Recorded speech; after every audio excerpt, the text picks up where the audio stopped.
첫날인데요.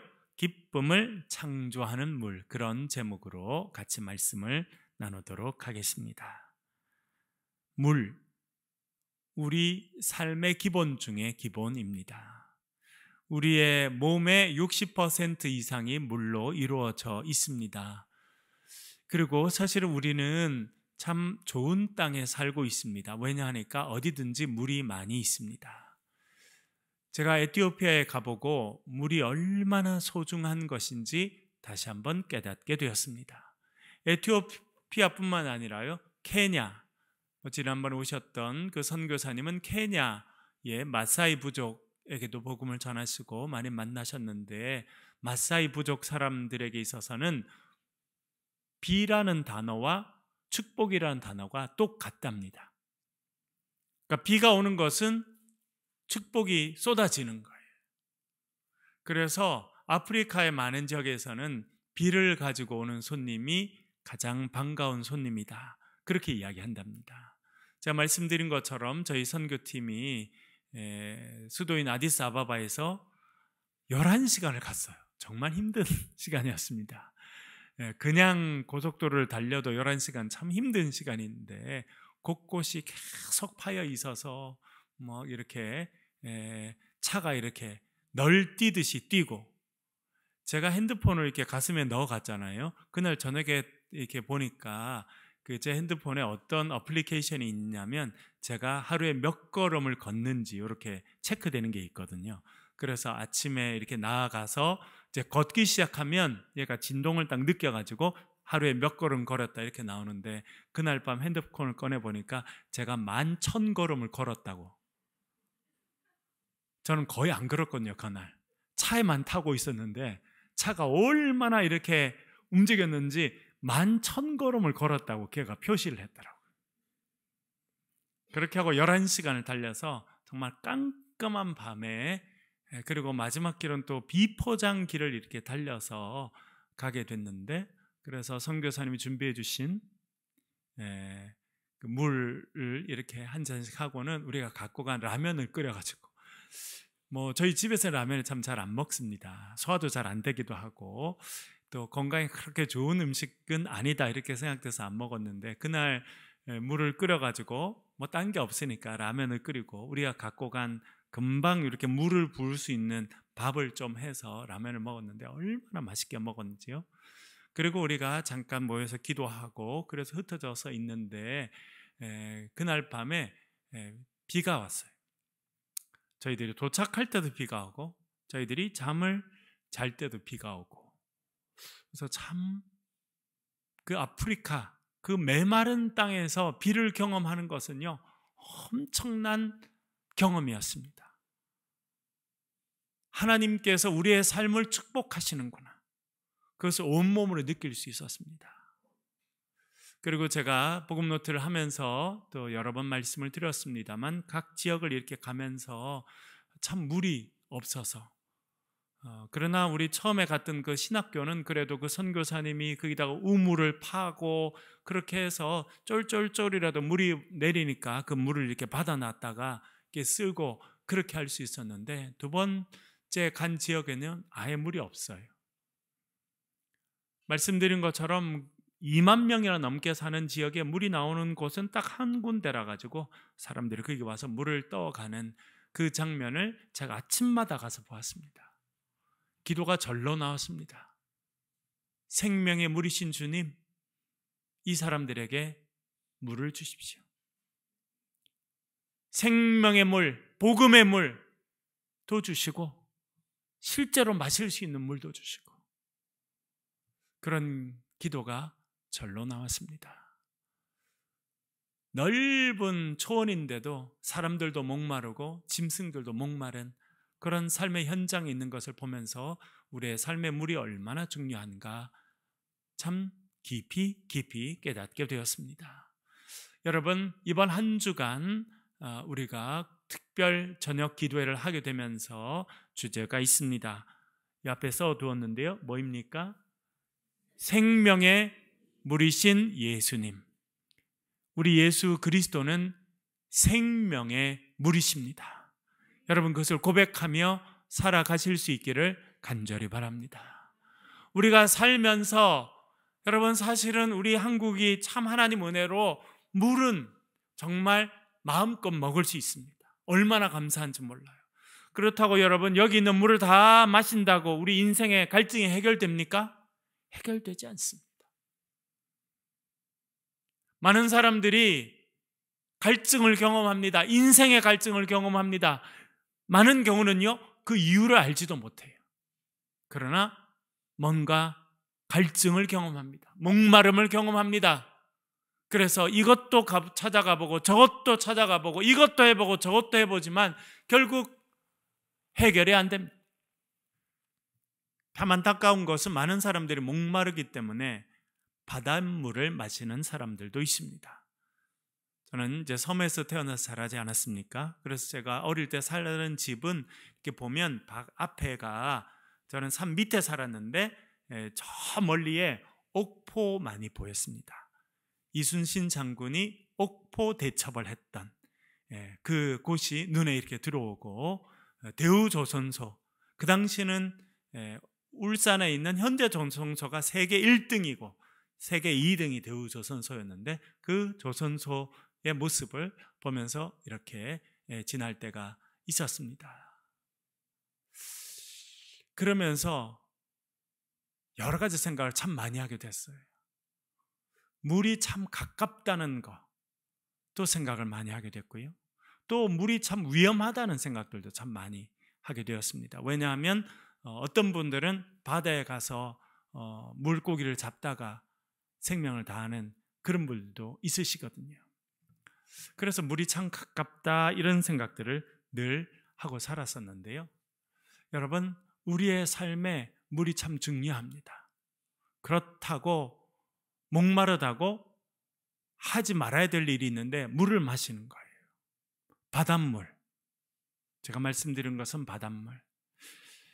제가 어릴 때도 바다에 가서 이렇게 수영을 할 때가 있었는데 우리 어른들이 그랬어요. 바닷물, 목마르다고 바닷물 마시면 안 된다, 이런 이야기를 자주 하셨어요.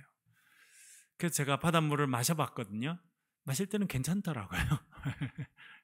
그런데 정말 바다에 표류해서 물에 떠 있는 사람들이 목이 마르다고 바닷물을 마시면 잠깐은 목마름이 해결되는 것 같아 보이지만 더 깊은 탈수 증세를 느끼게 된다는 것입니다. 참 안타까운 것은요, 많은 사람들이 목이 마르기 때문에 물을 마시는데 잘못된 물을 마셔요. 바닷물을 마십니다. 바닷물을 마시면 금방은 물을 마셨다라고 생각돼서 약간은 해결되는지 몰라도 더 깊은, 더 어려운 갈증이 찾아오게 돼 있습니다. 그래서 여러분, 아무 물이나 마시면 안 됩니다. 우리가 마셔야 될 물은요, 생수입니다. 생수. 제가 살았던 그 시골 마을에 10몇 가구 정도가 있었어요. 이렇게. 그런데 그 마을에 우물이 하나 있었습니다. 저희 집에서 얼마 멀지 않은 한 20m, 25m쯤 가면 동네에서 같이 쓰는 우물이 있었어요. 저희가 어릴 때는 수도가 없었지 않습니까? 그래서 저희 부모님이 이렇게 물을 떠 놓으시면 그걸 이렇게 따라 먹었는데, 여름에는요, 덥잖아요. 그러면 어떻게 하냐면 바가지를 갖고 가서 그 우물에 있는 물을 한 바가지 떠서 먹으면요, 시원해요. 참 신기하더라고요. 겨울에는요, 따뜻하지는 않지만 완전 차갑지도 않습니다. 제가 참 신기하다고 생각했어요. 산에서 내려오는 그 물은요, 여름에는 시원해요. 겨울에는 불을 뗀 것처럼 따뜻하지는 않지만 그 온도보다는 훨씬 더 따뜻한 느낌이 드는 그 물이 우물에 늘 흘러가는 것을 보았습니다. 아마 그게 살아있는 물이 아닐까 생각됩니다. 그 생수를 마셔야 우리의 근본적인 갈증이 해결될 수 있다고 생각합니다. 그래서 여러분, 물을 마셔야 되는데요, 더 근본적인 것은 우리가 흐르는 물을 마신다고 해결되지 않습니다. 우리가 이번 주간 또 살펴보겠습니다만, 수가성의 여인도 목말랐죠. 그래서 그 여인이 생수를 마시게 됩니다. 그 여인이 마셨던 생수는 생명의 물이신 예수 그리스도이십니다. 여러분, 이번 한 주간 우리가 물에 대해서 제가 말씀을 드리고 또 물에 대해서 생각하고 생수이신 예수 그리스도를 묵상할 것입니다. 이 묵상을 통해서 여러분, 생명의 근원 대신 생수이신 예수 그리스도를 마시고 만나는 역사가 있기를 간절히 바랍니다. 오늘은 첫 번째, 물이 포도주가 된 사건입니다. 이번 한 주간에는 우리가 요한복음을 묵상하면서 물이라고 하는 주제가 나온 것을 이렇게 쭉 살펴보려고 하는데요, 오늘 첫 번째는 물이 포도주가 된 그런 사건입니다. 이 사건의 시작은 여러분 잘 아시죠? 예수님께서 갈릴리 가나라고 하는 곳에 가셨습니다. 저도 언젠가 이스라엘에 갔다가 가나 지역에 가본 적이 있는데요, 그 갈릴리에서 그렇게 멀지 않은 시골 지역이 가나입니다. 예수님께서 그 지역에 가셨습니다. 예수님 어머니도 가시고 제자들과 함께 그 가나에 가게 되었습니다. 왜냐하면 거기에 혼인잔치가 있었기 때문입니다. 여러분, 우리는 결혼식 언제 합니까? 토요일 날 낮에 그렇죠. 안 그러면 뭐 교회 안 다니는 분들은 주일 날 낮에 이렇게 정해져 있습니다. 그런데 제가 유학을 마치고 한국에 와서 어느 분 주례 부탁을 받았어요. 제가 밴드빌트 대학에서 공부를 같이 했던 분인데 저보다도 한 살 많았는데 나중에 이렇게 성균관 대학의 교수님으로 오시게 됐습니다. 그래서 저보고 주례를 해달라는 거예요. 그래서 아니, 주례할 사람이 그렇게 없느냐고 나한테 부탁을 하냐 그랬더니 하여튼 뭐 저보고 해주면 좋겠대요. 그래서 제가 좋다고, 제가 유학할 때부터 알았던 분인데 별로 신앙이 깊지는 않았습니다. 어릴 때는 카톨릭 교회를 다니기도 하고 안 다니기도 했다가 유학 가니까 할 수 없이 갈 데가 없으니까 교회 열심히 다닌 거거든요. 근데 참 주의 은혜로 한국에 와서 교수 생활을 시작하면서 아주 믿음 좋은 아가씨를 만났습니다. 그래서 저희 집에도 몇 번 찾아오고 해서 제가 밥도 사드리고 기도도 해드리고 그랬는데, 그래서 그런지 저보고 주례를 해달라 그래서 주례를 맡게 됐는데 금요일 저녁에 날짜를 잡았더라고요. 그래서 왜 그러냐 했더니 토요일 날 너무 비싸대요. 토요일 날 낮에 너무 비싸가지고, 그리고 자기가 늦게 신청해서 좋은 데는 자리도 없고, 그래서 물어보니까 금요일 저녁에 하라고 그러더라는 거예요. 그래서 자기 잘 됐다고, 그래서 금요일 저녁에 하게 됐다. 그래서 제가 금요일 날 저녁에 가서 주례를 한 적이 있었습니다.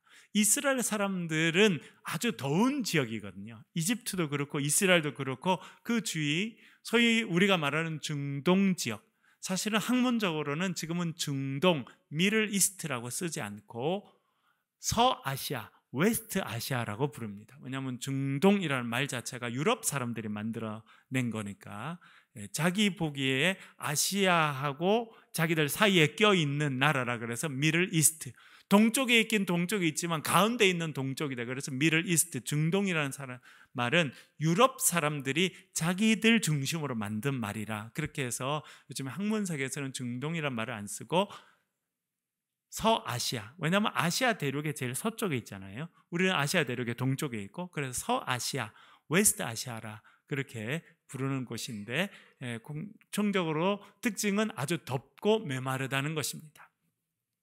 자, 그래서 이스라엘도 가고 이집트도 가보니까 한 번은 저희들이 이집트에 도착했는데 좀 괜찮은 호텔이었어요. 근데 저녁에 시끄러운 거예요. 그래서 왜 이렇게 시끄럽냐고 밖에 나가봤더니 사람들이 엄청 많고 엄청 화려하게 입었더라고요. 그리고 저녁 한 8시, 9시, 그러니까 저희들이 호텔에 저녁을 먹고 쉬려고 아마 저희들이 커피를 마실 때든지 그렇게 밖에 있는데 그때부터 결혼식을 시작하는 거예요. 그러니까 저희들은 한국에서 낮에 해가 있을 때, 그것도 주말에만 이렇게 하는 걸 경험하다가 평일날 밤에 결혼식을 진행하는 걸 이제 처음 보게 된 겁니다. 이게 문화적인 차이인 거죠. 그런데 뭐 사람들이 화려하게 입고 하고, 그런데 우리는 뭐 결혼식 몇 분 걸립니까? 저도요 주례를 많이 해봤거든요. 최고로 힘든 것은 결혼식장입니다. 이렇게 예식장 있잖아요. 제일 좋은 데는 교회에서 하는 거예요. 목회자가 이렇게 제가 이제 목회자로서 교회에서 하는 게 제일 저한테도 편하고 좋고 가장 의미가 있다고 생각이 되고, 또 안 믿는 사람들도 교회 오면 되게 경건하게 이렇게 참여하게 됩니다. 제일 힘든 곳은 제 경험에는 예식장이에요. 왜냐하면 예식장은 토요일 날이 제일 피크이기 때문에 다 정해져 있어. 그래서 예식장에 가서 앉아 있으면 예식장 직원이 와서 그래요. 목사님이세요? 네. 빨리 끝내셔야 돼요. 다른 이야기를 하면 빨리 이게 뒤에 1시간 반 뒤에 또 있으니까 설교 빨리 끝내셔야 돼요. 이렇게 이야기를 해요. 그럼 제가 알겠습니다. 이렇게 하게 됩니다.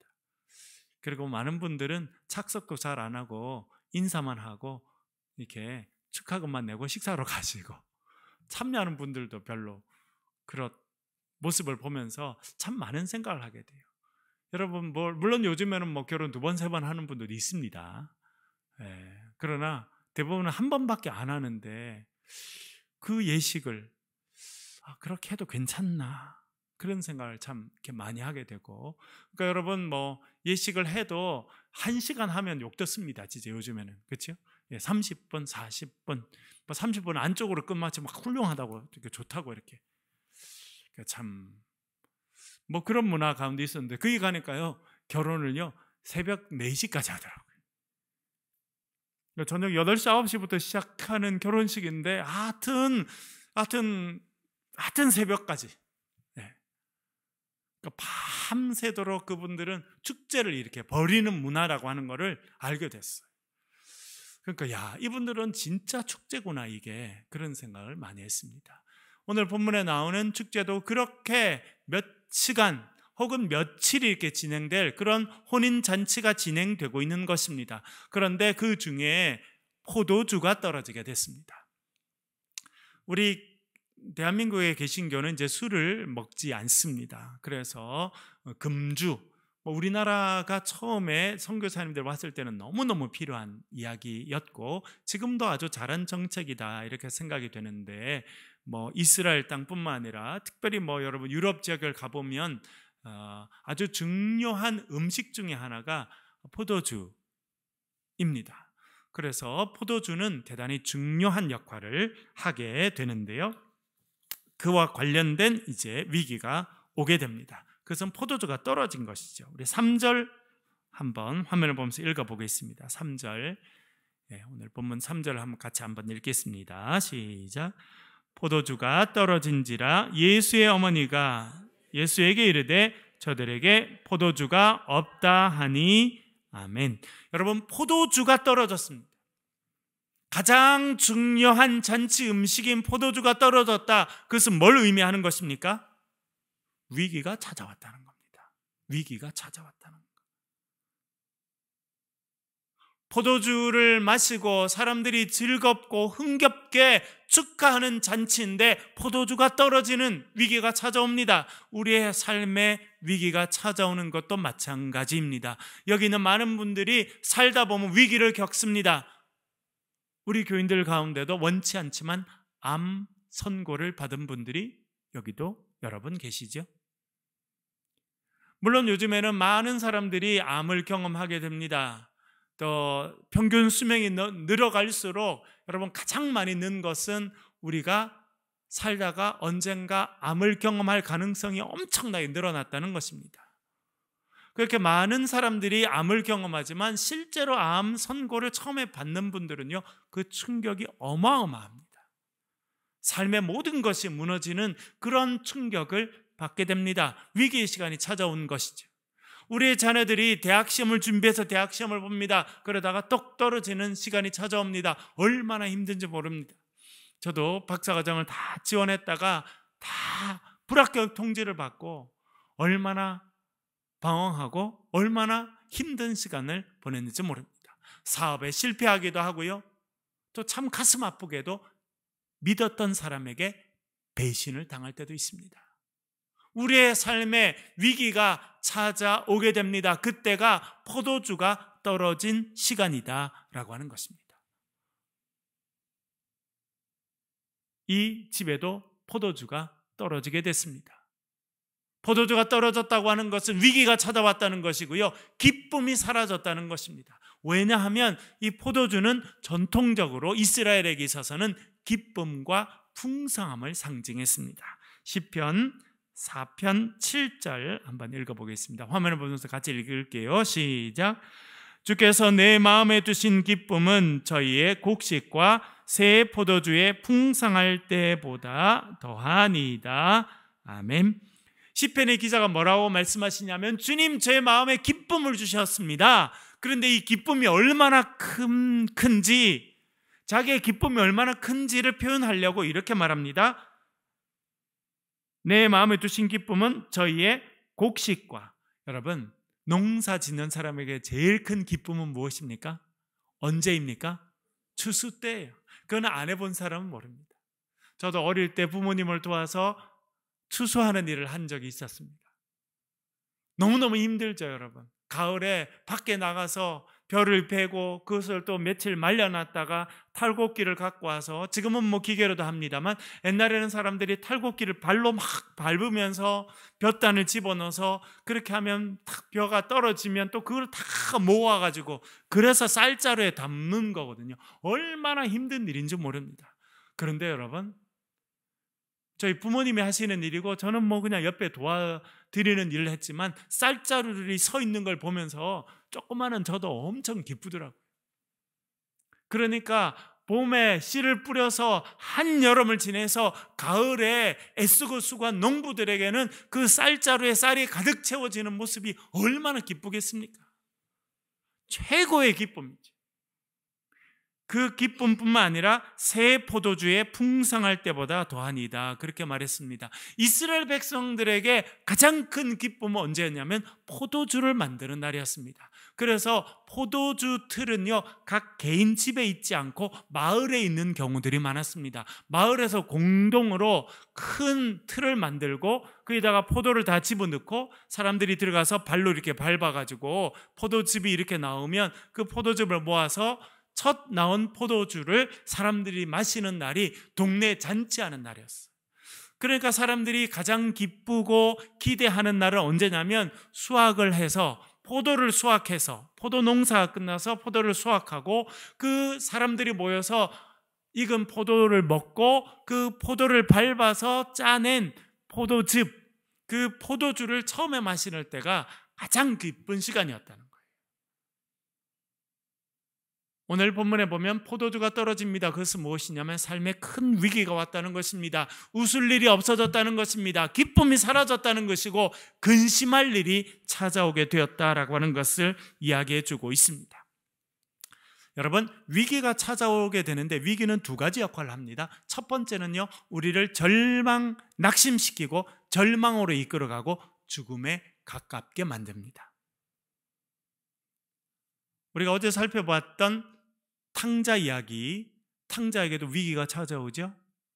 아버지의 유산을 다 모아서 나갔을 때는 그가 기분 좋고 좋았어요. 그러나 허랑방탕하게 삽니다. 있던 걸 모두 다 써버리고 돈이 없어지는 위기를 겪게 되고, 거기에다가 설상가상으로 그 지역에 극심한 가뭄이 들어서 흉년이 오게 됩니다. 먹을 것이 없어지는 위기를 경험하게 됩니다. 그랬더니 그가 어떻게 됩니까? 이방인에게 찾아가게 되고 이방인이 그를 돼지 먹이는 데다 보내죠. 돼지 먹이는 데 갔다고 하는 것은 그가 이제 죽음에 가까웠다고 하는 것을 상징적으로 보여주는 것입니다. 위기는요, 많은 사람들을 어디로 보내냐면 낙심으로 보내고, 낙심이 깊어져서 절망하게 되고, 절망이 깊어져서 결국 죽음에 이르게 됩니다. 키르케고르는 이야기했습니다. 죽음에 이르는 병이 있다는 것입니다. 그것이 무엇입니까? 절망이라는 것입니다. 절망이 마음에 딱 자리하면 그 사람은 아주 죽음에 가깝게 됐다라고 이야기합니다.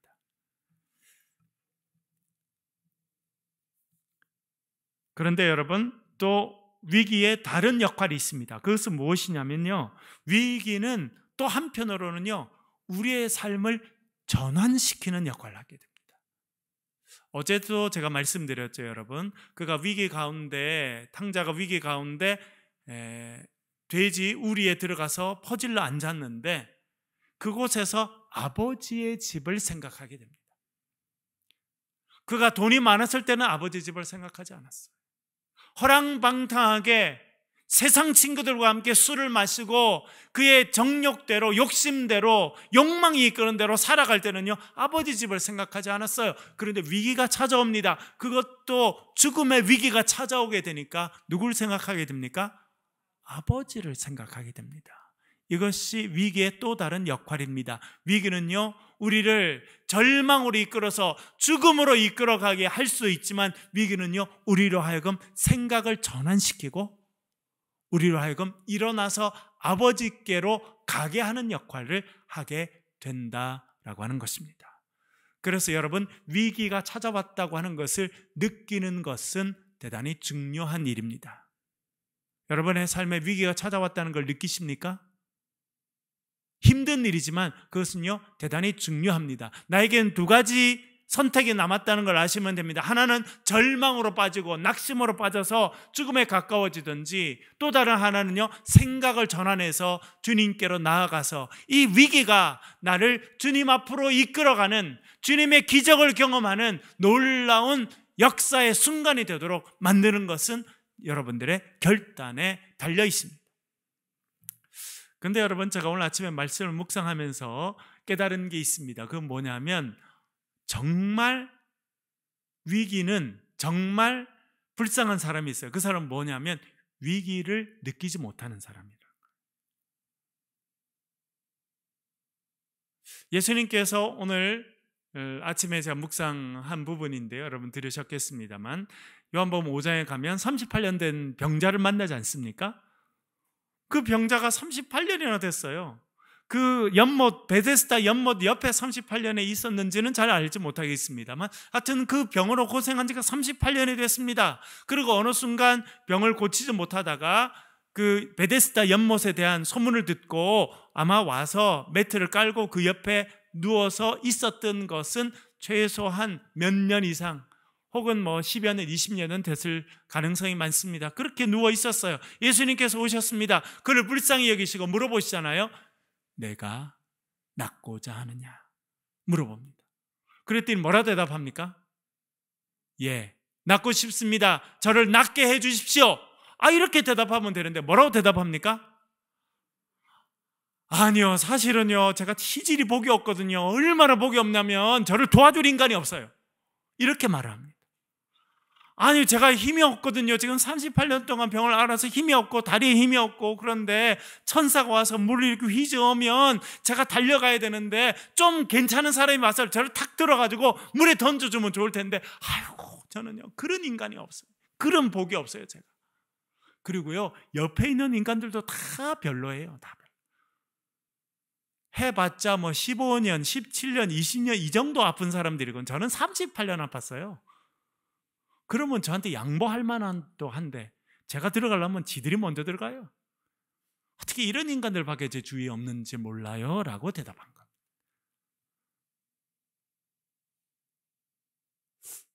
이 사람은 위기를 위기로 경험하지 못합니다. 그렇죠, 여러분? 왜요? 늘 변명할 준비가 돼 있고 늘 변명하니까. 또 예수님이 찾아온 것이 자기의 삶에 얼마나 큰 기회인지도 알지 못합니다. 여러분, 위기를 깨닫지 못하는 사람은요, 기회인지도 알지 못합니다. 그래서 늘 하던 대로 변명하는 거죠. 도와줄 사람이 없고요, 백이 없고요, 지질이 제가 복이 없어요. 그리고 제 주위에 있는 사람들도 다 별로예요. 다 별로. 다. 그 사람이 때때로 우리의 모습일 수 있습니다. 여러분, 그래서 제가 생각하는 거는 위기를 위기라고 느끼지 못하는 사람들이 있더라고요. 그렇죠, 여러분? 제가 어릴 때 봄 이때쯤 되면 뭐가 깨어날까요? 개구리들. 개구리들. 그럼 시골 애들은 이제 학교 갔다 오면 뭘 하느냐면 그 펄짝펄짝 뛰어다니는 개구리를 잡으러 다니거든요. 개구리를. 여러분, 개구리 잡아보셨습니까? 저는 개구리 잡아봤어요. 그런데 어릴 때 제가 실제로 안 해봤는데 해보고 싶은 일이 하나 있었어요. 그건 뭐냐면 개구리를 물에 넣어서 불을 떼서 개구리가 천천히 이렇게, 그런 말이 있잖아요, 여러분. 이렇게 네, 천천히 이렇게 물에 넣어놓고 불을 떼면 개구리가 제가 죽는지도 모른다고 이렇게. 그래서 우리가 언제 한번 친구들이랑 우리 한번 그렇게 해보자 그랬는데 실천은 못 해봤습니다. 근데 여러분 보세요. 개구리가 물에 들어가 있는데 천천히 뜨거워지면 지가 들어가자마자 뜨거우면 팍 튀어나왔을 텐데, 그렇죠? 예, 천천히 뜨거워지면 걔가 죽는지도 모르고 들어가 있는다, 그런 이야기가 있더라고요. 많은 우리가 사람들이 그렇게 살아요. 금방 뜨거우면 금방 느낄 텐데 위기라는 걸 느끼지 못하고 계속 있는 거예요. 그러면 정말 죽음에 가깝게 됩니다. 여러분, 하나님께서 여러분의 삶에 은혜를 주셔서 여러분이 경험하고 있는 위기가 무엇인지 깨닫게 되는 은혜가 있으시길 간절히 바랍니다. 위기를 깨달아야 돼요. 내 삶이 위기구나, 이렇게 있다가는 내가 죽겠구나 하는 걸 깨달아야, 여러분, 탕자에게 주신 하나님의 복이 그가 그 돼지 우리에서 깨닫게 된 거예요. 생각하게 된 거예요. 우리 아버지 집에는 양식이 풍부한 품꾼들이 얼마나 많은데 나는 여기서 죽는구나, 그것을 깨닫게 돼서 그의 생각이 바뀌게 되고요. 그래서 그가 결국 일어서게 된 것입니다. 여러분, 우리의 삶에 위기가 있지만 위기가 다 나쁜 것은 아닙니다. 때때로 그 위기가 왔기 때문에 우리의 생각이 바뀌는 거예요. 내가 죽음의 자리에 있다는 걸 알게 됩니다. 그리고 여러분, 위기가 왜 중요하느냐? 위기의 순간이 찾아오면 하나님의 기적의 역사도 가깝다라고 하는 사인입니다. 그걸 깨달으실 수 있기를 바랍니다.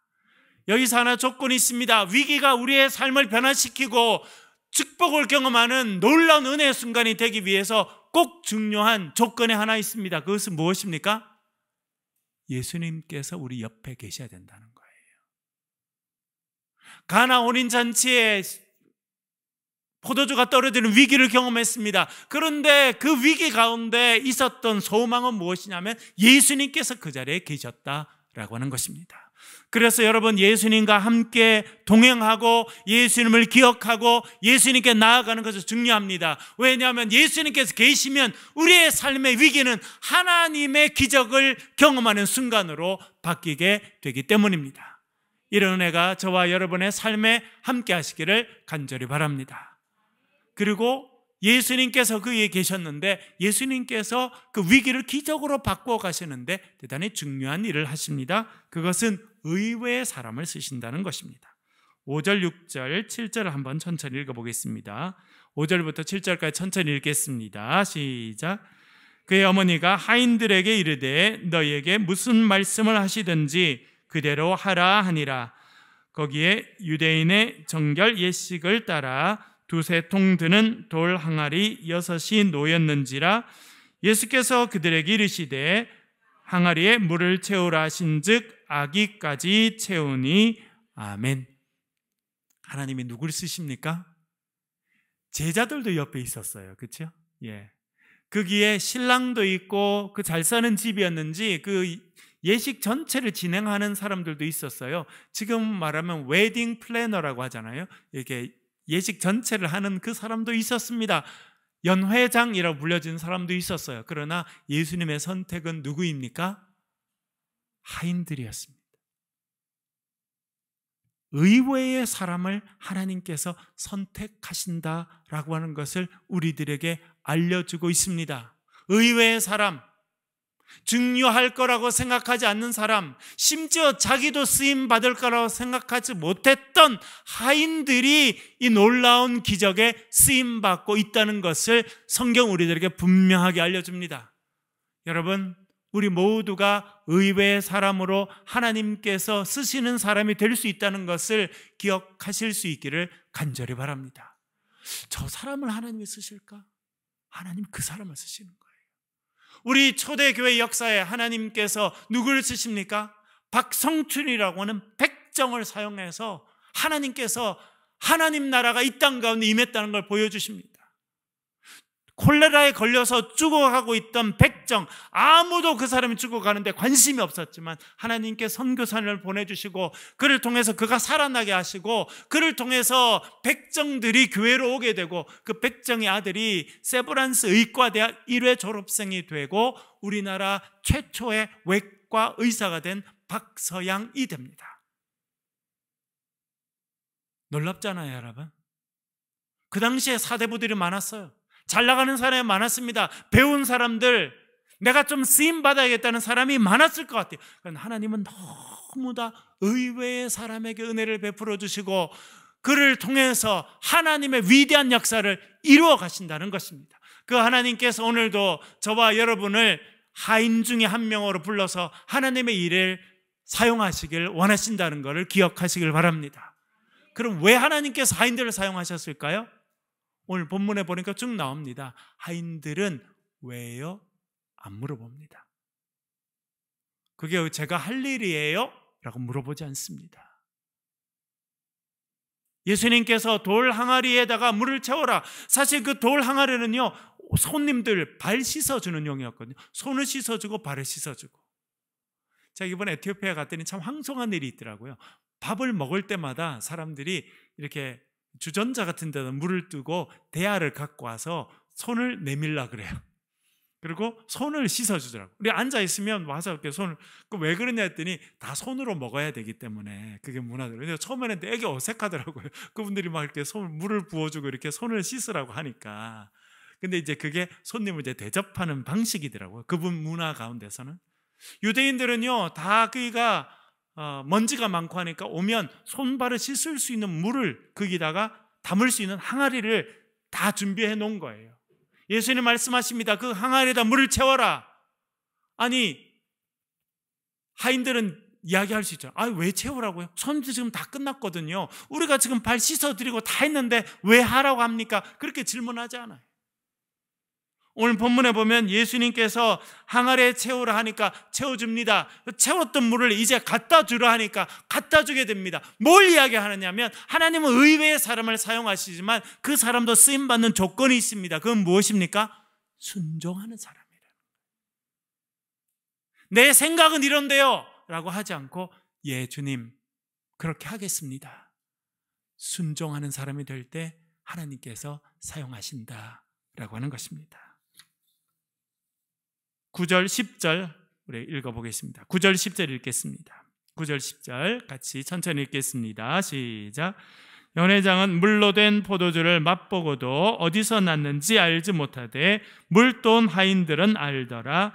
연회장이 신랑을 불러 말하되 사람마다 먼저 좋은 포도주를 내고 취한 후에 낮은 것을 내거늘 그대는 지금까지 좋은 포도주를 두었도다 하니라. 아멘.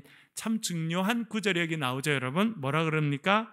연회장이 그 포도주, 물로 된 포도주를 먹었습니다. 와, 이렇게 좋은 포도주를 지금까지 줬단 말이냐? 깜짝 놀랐어요. 도대체 이 포도주가 어디서 났느냐 질문했어요. 아무도 모릅니다. 연회장도 모르고 신랑도 모르고 그 집 주인도 모르고. 그런데 누구나 알았다는 거예요? 물떠온 하인들은 알았다는 거예요.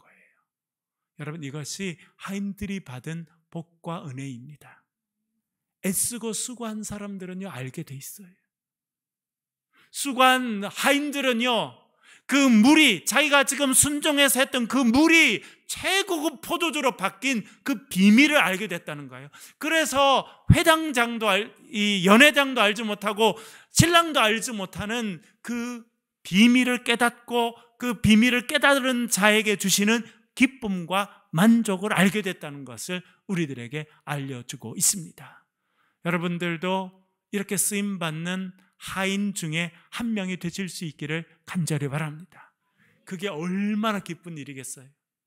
하나님의 비밀을 아는 거예요. 하늘나라의 비밀을 알고 깨닫고 그 하나님 나라의 비밀에 쓰임받는 인생이 되었다고 하는 것은 그들에게 얼마나 큰 기쁨이고 그들에게 넘치는 감사였으리라 생각됩니다. 하나님께서 물로 포도주를 바꿔주십니다. 물이 기쁨이 되는, 포도주가 되는, 기쁨이 넘치게 되는 일을 이루시는데 하나님께서 의외의 사람을 사용하시고 하인을 사용하신다는 것입니다. 저와 여러분을 사용하기를 원하시고 저와 여러분이 얻게 될 기쁨은 무엇이냐면 하인들만 알았던 그것을 우리에게 알려주신다라고 하는 것입니다. 너는 내게 부르짖으라. 내가 내게 응답하겠고 내가 알지 못하는 크고 비밀한 것을 너에게 알려줄 것이다. 그렇게 말씀하셨어요. 여러분, 하인들이 아는 기쁨이 그것입니다. 하늘나라의 비밀을 알고 깨닫게 된 거예요. 여러분, 이번 한 주간 기도하면서 하나님께서 여러분에게 감춰졌던 것을 열어서 깨닫게 하시고 알게 하시는 역사가 있기를 간절히 바랍니다. 그리고 여러분, 예수님은 물을 포도주로 바꾸어 주셨습니다. 평범한 물을 기쁨의 표시인 포도주로 만들어 주셨다. 성경 우리에게 말씀해 주고 있습니다.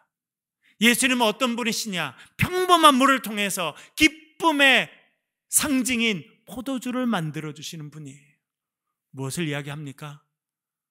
우리의 삶은 그냥 평범한 물과 같습니다. 그렇죠?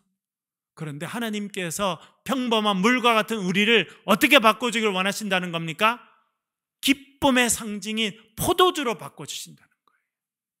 평범한 물과 같은 우리의 인생을 하나님의 기쁨의 표시인, 많은 사람들이 마시고 즐거워하고 기뻐할 수 있는 기쁨의 근원으로, 기쁨을 전하는 자로 만들어 주시겠다라고 하는 것을 우리에게 말씀해 주고 있습니다. 여러분, 예수님은요 아주 특별한 사람을 쓸 것 같고 특별한 걸 쓸 것 같으죠? 성경은 그렇지 않습니다. 옆에 있었던 하인이 쓰임받았고 그 하인들이 써온 너무나 평범한 물이 기쁨의 잔치를 이어갈 수 있는, 위기에 처했던 그 잔치집이 다시 희망이 회복되고 기쁨이 회복되는 일에 하나님 사용하셨다는 것입니다. 하나님께서 저와 여러분들, 우리 교회를 그렇게 사용해 주실 줄로 믿습니다. 이번 한 주간 우리의 삶에 물을 포도주로 바꿔주시는, 평범한 우리의 인생을 특별한 하나님의 사람으로 바꿔주시는 놀라운 역사가 있기를 주의 이름으로 간절히 축원합니다. 우리 한번 기도하겠습니다. 이 말씀을 가지고 기도하실 때, 하나님, 우리의 삶에 위기가 있습니다. 위기를 깨달을 수 있는 지혜를 주십시오. 그리고 그 위기를 가지고 주님 앞에 기도할 때 평범한 물이 포도주로 바뀌는 역사가 있도록 우리를 축복하여 주시옵소서. 이 기도 제목을 가지고 우리 소리를 내서 동성으로 같이 한번 기도하겠습니다. 아버지 하나님,